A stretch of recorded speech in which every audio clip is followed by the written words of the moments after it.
believe, y'all niggas make believe. Y'all always covering, y'all niggas Maybelline. Yes, sir, yes, sir, yes, sir. Yeah. Lil Brunson back at you with the back at you, and I am the best reporting on the Eagles. Listen, man, the first joint practice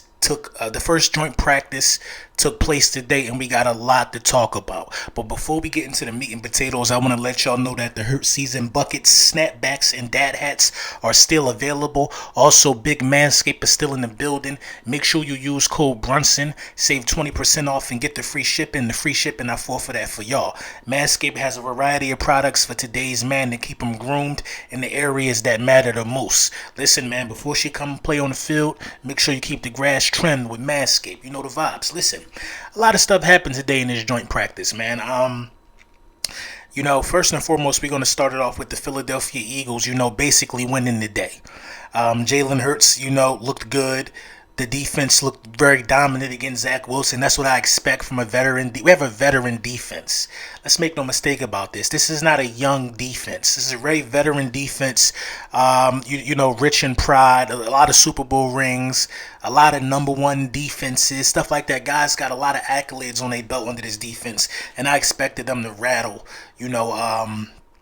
Zach Wilson and that young offense over there.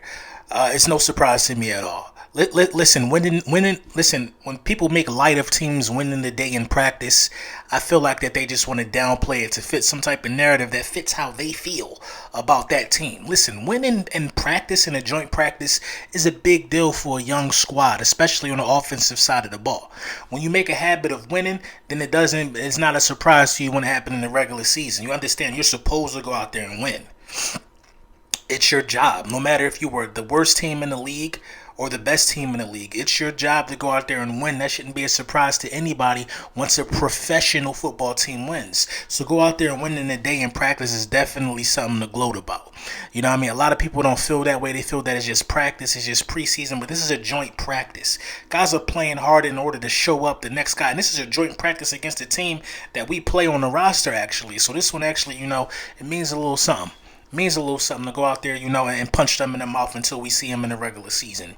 One thing that I do want to, point out is that the starting wide receiver group for this joint practice was Devontae Smith, Jalen Reagor, and Quez Watkins. Those three guys were the starters. I'm not sure where they were. I'm pretty sure Devontae Smith was somewhere on the outside. But Quez Watkins, and that looks like those are the guys who are, making a stamp and making themselves be known. Although Travis Fulgham did have a really good day, let's not forget how easily it is for they're saying in practice that Jalen Hurts is connecting with Zach Ertz on third down plays almost at will. So that's what I was talking about.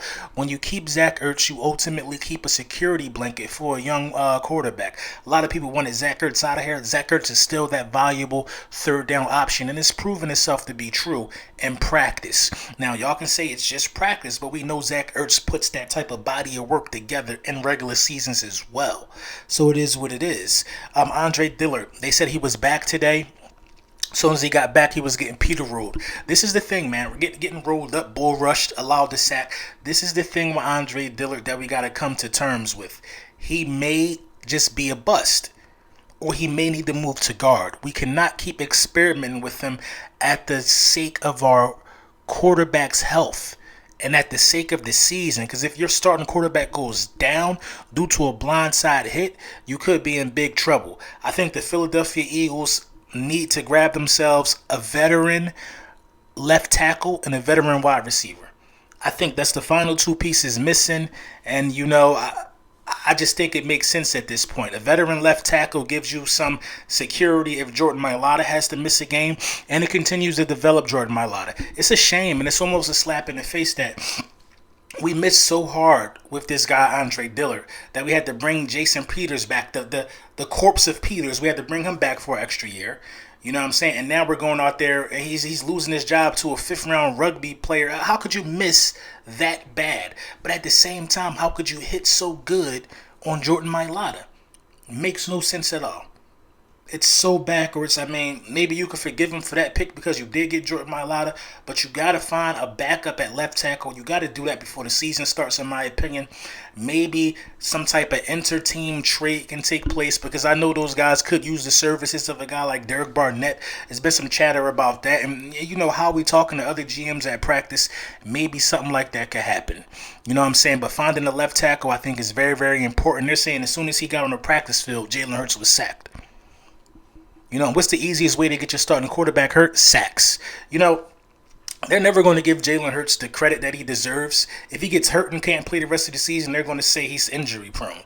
If he throws bad passes, they're going to say he can't play the game of quarterback. So go out there and just get your guy a left tackle, man. Andre Dillard just not cutting it. Let's just say it is what it is. As far as the wide receiver position, you have another project out there who look like he should be starting in Quez Watkins. What about all the other guys? You got Greg Ward, you got Travis Fulgham. These are practice squad guys too. So it really doesn't surprise me that a Quez Watkins can, leapfrog them and show these guys like, hey, I could ball out. John Hightower and all of these guys, these are late round picks to practice squad guys. These are guys that nobody wanted and we decided to band-aid it together. There's no way that I can see that in the foreseeable future that we could be riding around with all of these guys who are just practice squad players. We need to get a bona fide veteran who could create separation. My guy and my quick answer for this problem that we have would be to bring back Alshon Jeffrey or would be to bring back Golden Tate. Those guys we know can play at a high level. Yeah, they may be a little older, but it's just a 1-year deal. If you're serious about winning now, I don't think you can go to battle with the wide receiver group in its totality that you have. Because right now what it's looking like to me is it's looking like Jalen Reagor is that guy that played ball. In the layup line, he doing all the 360 windmills, all the dunks. He looking smooth, the jelly finger rolls in the layup line. But when the game come on, he got 0 points, 1 rebound and 0 assists, and he played the whole game. We need somebody that's going to be able to go out there and compete and go out there and give Jalen Hurts a target that's open, that's flashing open. So I think those are the most two important positions. These joint practices, I think they're really, really good for Nick Sirianni and Jonathan Gannon as well. I think the coaching staff can find some teaching points, and it not be against their own team. You know what I'm saying? If you can go out there and beat another team, that's great for the wide receiver. Great for the wide receiver. And I think we're on the road to, figuring out who we'll be as a team. Now we have to find a culture. We have to find an identity. Don't forget that we have a new coaching staff. Don't forget that we don't know what type of offense this will be. It's all been vanilla until this point. You know what I'm saying? And you also got to keep in mind that there's one more preseason game. Will Jalen Hurts get some reps? I think it's important for him to get some reps. I think it's important for your starting unit to get some reps because nobody played last week. You know what I'm saying? And Jalen Hurts was adamant about saying that if that was a regular season game, I would have been out there with the little stomach bug that I had. But it's preseason and you can take those extra precautions. And I'm not really mad at the team for doing it. I'm just mad that it happened at the time that it happened. And Jalen Hurts may have to go out there during the last preseason game. Let me know what you guys think in the comments, man.